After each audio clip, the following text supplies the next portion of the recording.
Prête attention à ce que je vais te dire.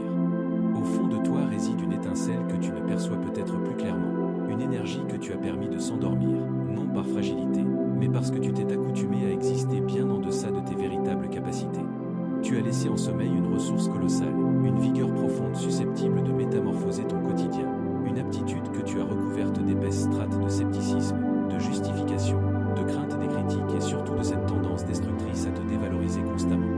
Tu as permis aux événements extérieurs de prendre les commandes à ta place. Tu as transformé les épreuves traversées en jugements définitifs et les idées sombres en certitudes absolues. Pourtant, aucune de ces barrières n'est authentique. Aucune n'est irréversible. Ce sont des obstacles que tu as érigés toi-même, souvent sans en avoir conscience. Et le moment est venu de les abattre complètement. Jim Rohn affirmait que nous sommes tous confrontés à l'une de ces deux souffrances, celle liée à la rigueur ou celle née des remords. Cette réflexion n'est pas une simple maxime, elle agit comme un reflet fidèle. Car intérieurement, tu identifies précisément laquelle de ces souffrances te touche le plus fréquemment. Tu sais si tu progresses ou si tu t'esquives, si tu édifies ou si tu ajournes. Tu sais également que les remords pèsent toujours plus lourd que la rigueur, car ils surgissent inévitablement quand il est trop tard pour modifier quoi que ce soit. La rigueur blesse sur l'instant, mais elle délivre. Les remords blessent à perpétuité, car ils emprisonnent. Et toi, de quel côté te places-tu en ce moment? Parce que, au contraire de ce que tu te persuades parfois, ce n'est pas l'existence qui te bloque. L'existence n'est ni ton adversaire ni ton allié. Elle ne fait que révéler les effets de tes choix personnels. Ce n'est pas non plus ton histoire passée. Ton histoire passée n'exerce plus aucune influence, hormis celle que tu lui accordes encore. Ce ne sont pas les individus autour de toi. Leurs appréciations ne constituent pas des condamnations. Leurs points de vue ne sont pas des règles immuables. Les vrais liens qui te retiennent sont ceux que tu t'es imposés seul. Et au plus profond, tu en as conscience. Si une force t'empêche de progresser, il ne s'agit pas d'un opposant extérieur. C'est ton indécision, c'est ton appréhension, c'est le récit que tu répètes sans cesse alors qu'il aurait dû être clos depuis belle lurette. Aujourd'hui, je t'invite à sceller un pacte décisif avec toi-même. Celui d'activer enfin cette ressource, de lever tes propres obstacles, de renoncer à te cantonner à un rôle mineur alors que tu es taillé pour un rôle majeur. Je souhaite que tu retrouves l'individu que tu aurais déjà dû incarner, si tu n'avais pas consacré tant d'énergie à te freiner toi-même. Ce n'est pas l'existence qui doit se transformer, c'est toi. Et ce que tu vas percevoir à présent pourrait marquer le début d'une toute nouvelle direction pour ton parcours. Cesse de te berner avec des illusions. C'est la première mesure, la plus rude, la plus dérangeante, mais aussi la plus affranchissante. Jim Rohn l'a martelé tout au long de son existence. Si tu désires modifier ton quotidien, modifie-toi toi-même. Pas dans un futur indéfini, pas ultérieurement, pas lorsque tout s'alignera comme par enchantement ou deviendra idéalement ordonné. Immédiatement, car chaque fois que tu prononces « je m'y mettrai plus tard », ce n'est pas une affaire de calendrier, c'est une fable que tu inventes pour esquiver la confrontation avec tes propres possibilités. Les justifications sont astucieuses, discrètes et fréquemment habilement camouflées. Elles se déguisent en raisonnement, en sagesse, en sans pratique. Elles te soufflent, tu es épuisé ce soir, pendant que tu consacres des heures à ton écran. Elles te convainquent que ce n'est pas l'instant idéal, alors qu'en réalité, aucun instant idéal n'existe. Elles t'affirment que tu n'es pas préparé, alors que personne ne l'est jamais avant d'entamer le chemin. Elles préservent ton bien-être immédiat, et c'est précisément ce qui les rend périlleuses. Le bien-être n'est pas ton rival, mais il se mue en embuscade quand tu lui permets de piloter ton existence. Jim Rohn expliquait que la majorité des individus échouent non par déficit de compétences, mais par surabondance de fables qu'ils adoptent comme réalité. Ces fables érigent des remparts invisibles. Tu ne les distingues pas, mais tu les ressens. Tu déclares vouloir évoluer, mais tu restes figé. Tu proclames désirer davantage, mais tu demeures au même stade, en te persuadant que l'origine du blocage est extérieure. L'emploi, les proches, l'absence de ressources, l'absence de créneaux, l'épuisement permanent, l'absence d'appui. Toutes ces raisons paraissent plausibles, mais elles servent souvent de voile pour éviter d'assumer ta propre part de responsabilité. Jim Rohn insistait, pour que la situation évolue, il faut que tu évolues. Cela implique que tant que ton dialogue intérieur demeure identique, ton quotidien le restera. L'être humain excelle dans l'auto-entrave, et le plus dramatique est qu'il le fait en croyant se préserver. Prenons une illustration basique. Tu aspirais à renforcer ta forme physique. Tu te convaincs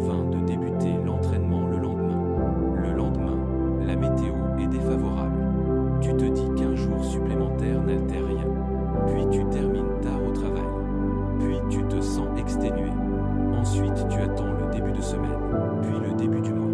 Au bout du compte, ce n'est pas ton agenda qui t'a entravé. Ce sont les fables que tu as forgées pour légitimer l'immobilisme. Visualise maintenant une personne désireuse de démarrer un projet, une activité professionnelle, une chaîne vidéo, une nouvelle expertise. Elle patiente jusqu'à ce que tout soit impeccable, l'équipement optimal, l'assurance totale, la vision limpide, l'aval général. Mais cet instant ne survient jamais et la fable qu'elle se raconte se transforme en prison mentale qui lui fait accepter une justification apparemment solide. Jim Rohn soulignait que les justifications sont communes à tous. Les individus exceptionnels en possèdent également, mais ils refusent de s'y fier. Ils passent à l'acte en dépit de la gêne, de l'ambiguïté, de l'angoisse. Non parce qu'ils sont plus vaillants, mais parce qu'ils saisissent une réalité élémentaire. Chaque justification est un lien, chaque choix effectué malgré l'angoisse est une libération. Interroge-toi sincèrement.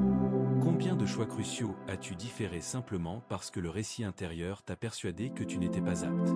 Combien de perspectives se sont évaporées parce que tu as laissé « je m'y mettrai demain » devenir une routine?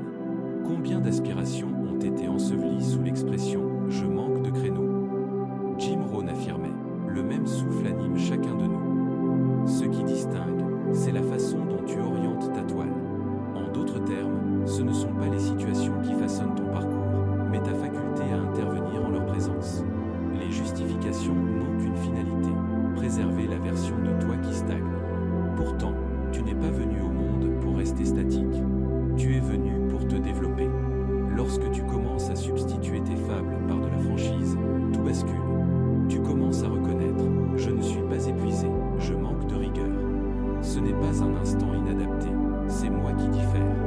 Je ne manque pas de créneau, je manque de priorité. Cette franchise peut blesser, mais elle affranchit car elle te restitue la maîtrise. Elle te remet les commandes en main. Elle t'incite à cesser de te réfugier derrière des mirages pour édifier du concret. Autre illustration, celui qui répète « je manque d'assurance en moi ». Ce n'est pas une réalité, c'est une fable. La cause véritable, c'est qu'il n'a pas encore accumulé suffisamment d'actes pour alimenter son assurance. L'assurance ne précède pas l'acte, elle en découle. À chaque fois que tu accomplis ce qui te rebutait, tu gagnes en assurance. À chaque fois que tu affrontes ce qui t'effrayait, tu gagnes en vigueur. À chaque fois que tu respectes un engagement envers toi, tu gagnes en estime de soi. C'est ainsi qu'on active une ressource. Non en méditant, non en patientant, non en espérant une métamorphose spontanée, mais en cessant les fables et en adoptant la franchise. La métamorphose authentique débute le jour où tu déclares « ça suffit, je refuse de me tromper plus longtemps. Je sais ce qu'il faut accomplir. Je vais l'accomplir même si l'angoisse est là, même si c'est ardu, même si je ne me sens pas apte. » Car la distinction entre ceux qui avancent et ceux qui piétinent ne réside pas dans la fortune, les dons ou les conditions. Elle réside dans la rigueur de ne plus adhérer à leur propre justification. À compter d'aujourd'hui, chaque fois que ton esprit fabrique une fable pour te retenir, souviens-toi, une justification est un lien, un acte est une libération, et c'est toi qui décides ce que tu portes. Sache une vérité capitale. Ta ressource n'est pas un prodige. Ce n'est pas un don céleste. Ce n'est pas une illumination brutale. Ce n'est pas une aubaine qui bouleverse tout instantanément. Ta ressource est une édification, un ouvrage que tu réalises brique par brique, choix par choix, rigueur par rigueur. Jim Rohn déclarait « Le succès n'est pas ce que tu acquiers, c'est ce que tu deviens ». Cette idée bouleverse la perspective car elle révèle que la clé ne se trouve pas dans les acquisitions, mais dans la construction intérieure. La majorité attend un indice, un instant enchanté, une épiphanie, comme si leur ressource allait s'éveiller sans effort, comme si un jour tout deviendrait limpide, fluide et évident. Mais cet instant ne vient jamais. Et cela est logique car la ressource ne s'active pas dans l'immobilité, elle s'active dans le mouvement. Tu n'as pas besoin d'un don exceptionnel. Le don peut t'aider, mais il n'offre jamais de certitude.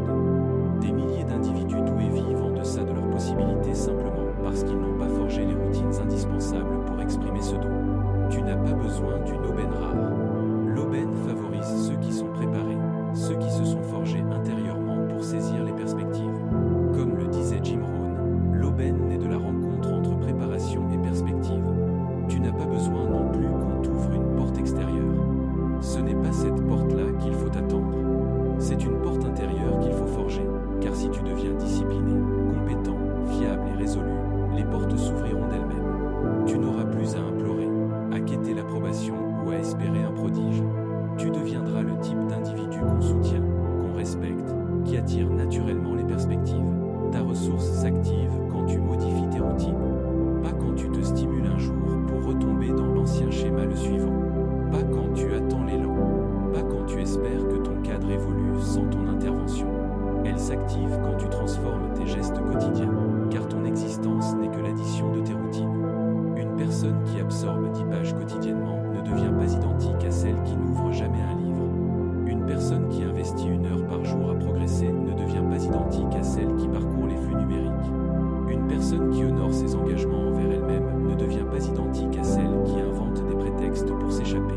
Ta ressource s'active quand tu travailles sur toi, quand tu cultives tes aptitudes au lieu d'attendre que tout devienne plus aisé, quand tu apprends à organiser tes créneaux au lieu de clamer leur absence, quand tu apprends à dominer ton esprit au lieu de laisser tes humeurs dicter tes choix. Jim Rohn répétait qu'il faut être plus rigoureux que ses humeurs, car celles-ci cherchent toujours à te ramener vers l'aisance, vers le connu. Les humeurs murmurent, reste couché, tu es las, tu as déjà accompli beaucoup, tu t'y mettras demain. La rigueur répond, j'avance, même si c'est pénible, même si l'envie manque, même si ce n'est pas impeccable. S'engager envers soi, c'est privilégier son avenir plutôt que sa lassitude passagère. Être résolu, c'est refuser que les justifications orientent ton cap. Si tu cèdes aux justifications, tu édifieras une existence qui leur ressemble. Si tu cèdes à la rigueur, tu édifieras une existence qui reflète tes visées. C'est aussi direct que cela. Jim Rohn rappelait, le succès n'est pas ce que tu acquiers, c'est ce que tu deviens. Chaque effort discret, chaque geste modeste construit quelque chose en toi. Quand tu optes pour l'apprentissage plutôt que la distraction, tu deviens quelqu'un. Quand tu optes pour l'acte plutôt que l'attente, tu deviens quelqu'un. Quand tu optes pour la persévérance alors que l'abandon serait possible, tu deviens quelqu'un. Chaque jour, tu deviens soit une personne qui progresse, soit une personne qui se freine. Et soyons francs, nombreux sont ceux qui se freinent. Non par manque de force, mais parce qu'ils ignorent que leur ressource dépend de ce qu'ils édifient, non de ce qu'ils éprouvent. Ils imaginent que les grands évoluent parce qu'ils étaient particuliers. Non, ils évoluent parce qu'ils ont choisi de le devenir. Observe une personne accomplie. Tu perçois l'aboutissement, la réalisation, l'éclat, mais tu ignores les routines quotidiennes. Tu ignores les soirées consacrées à l'apprentissage. Tu ignores les choix effectués malgré l'angoisse. Tu ignores les phases d'hésitation où la rigueur a prévalu. La ressource se forge dans l'ombre avant de rayonner. C'est pourquoi le succès étonne les observateurs, mais jamais son auteur. Ta ressource n'a pas besoin d'une déflagration pour exister. Elle a besoin d'être alimentée jour après jour, acte après acte, rigueur après rigueur. Tu désires transformer ton quotidien. Transforme tes gestes journaliers. Tu désires gagner en assurance. Respecte tes engagements envers toi. Tu désires progresser. Supprime ce qui te retient. Tu désires l'excellence. Priorise la rigueur sur l'aisance. À compter d'aujourd'hui, renonce à attendre un prodige. Incarne-le. Car la seule manière d'activer ta ressource n'est pas d'espérer un instant idéal, mais de devenir une personne forgée, rigoureuse, persévérante, qui progresse quoi qu'il arrive. Tu n'as besoin ni d'indices, ni de dons extraordinaires. Tu n'as besoin que d'un choix, celui de t'édifier. Et ce choix modifiera tout. Ta ressource requiert un cadre, non un prodige. Tu peux détenir la graine la plus prometteuse, capable de donner un arbre imposant, robuste, impressionnant. Mais si tu la sèmes dans du béton, elle ne produira rien. Non par faiblesse, mais parce que le cadre est incompatible avec son développement. Il en va de même pour toi. Ton problème n'est pas un manque de ressources, mais un cadre inadapté. Tu tentes de croître entouré d'éléments, de relations, de routines ou d'énergie qui te ramènent vers le bas. Tu tentes d'avancer dans des conditions qui t'asphyxient plutôt que de te sustenter, et tu conclus que le défaut vient de toi. Tu penses manquer de stimulation, de rigueur, de bravoure alors que souvent tu manques simplement d'espace vital. Jim Rohn l'a formulé avec précision. Tu es la moyenne des 5 individus que tu côtoies le plus.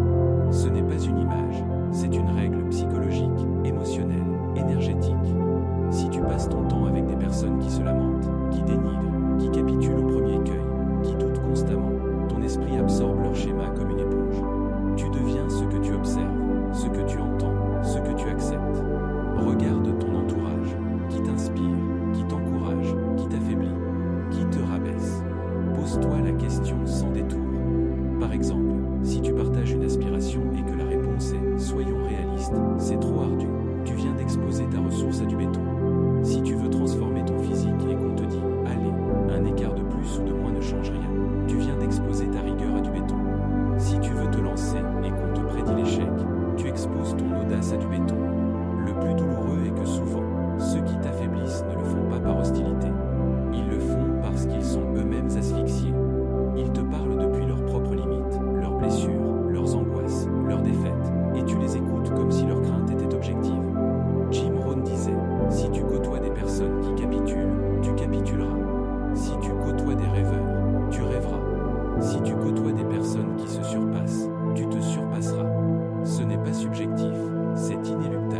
tu passes tes soirées avec des individus qui ne font rien de leur existence, tu n'auras jamais l'élan d'aller au-delà de la norme, car l'esprit humain adore s'harmoniser au groupe. Prends le domaine sportif.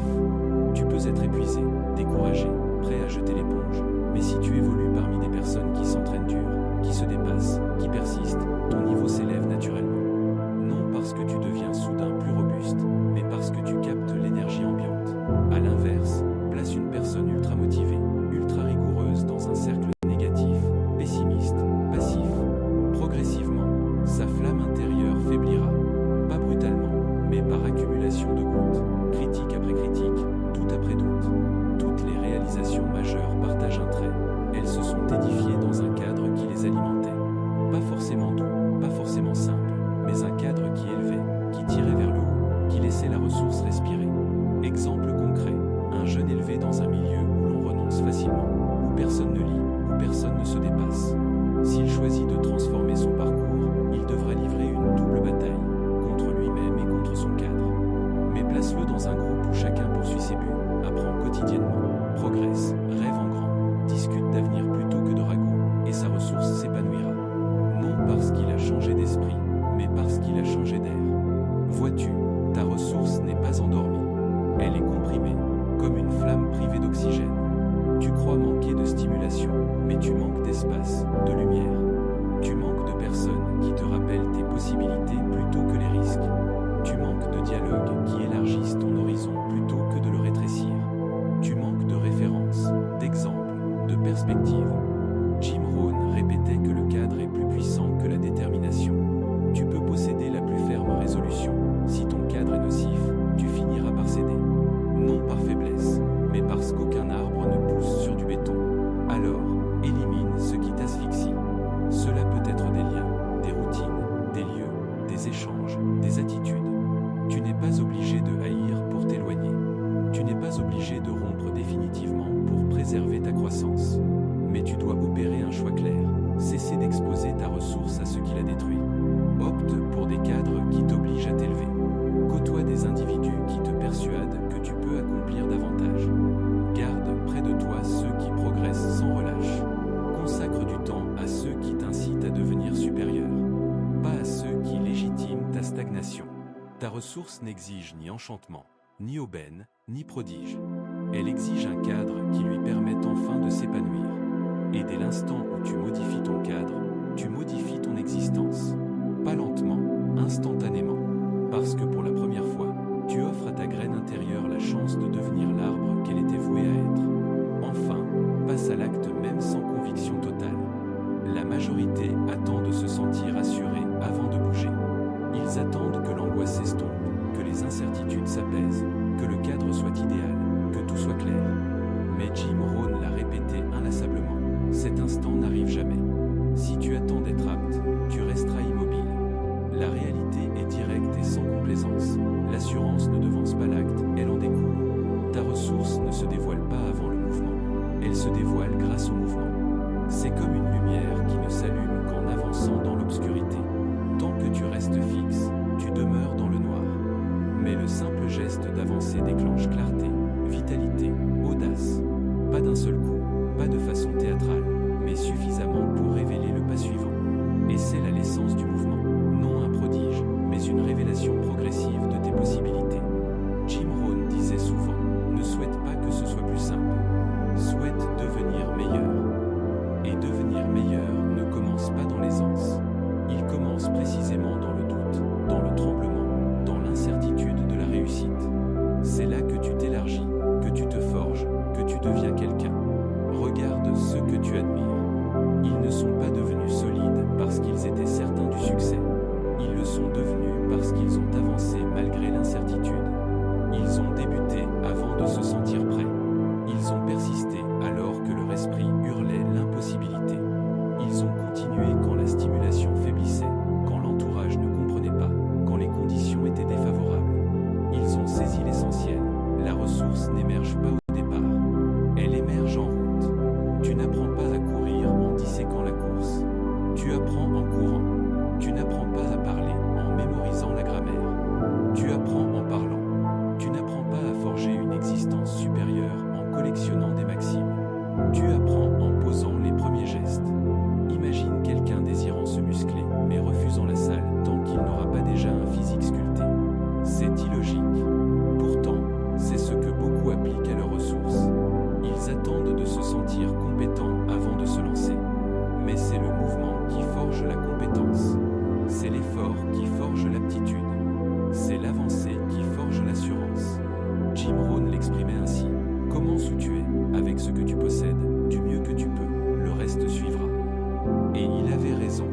Si tu poses le premier geste, même modeste, même hésitant, tu actives une part de toi inconnue. Tu découvres que tu peux supporter plus que prévu. Tu réalises que tu peux progresser malgré l'angoisse. Tu comprends que l'avancée n'est pas un prodige, mais un processus. Un acte entraîne une progression. Une progression entraîne de l'assurance. L'assurance entraîne un nouvel acte, et jour après jour, ce cycle te métamorphose. Le piège est que beaucoup veulent accéder directement à l'aboutissement. Ils veulent l'assurance d'un maître sans les balbutiements d'un novice. Ils veulent la maîtrise sans les répétitions. Ils veulent la réalisation sans la phase maladroite.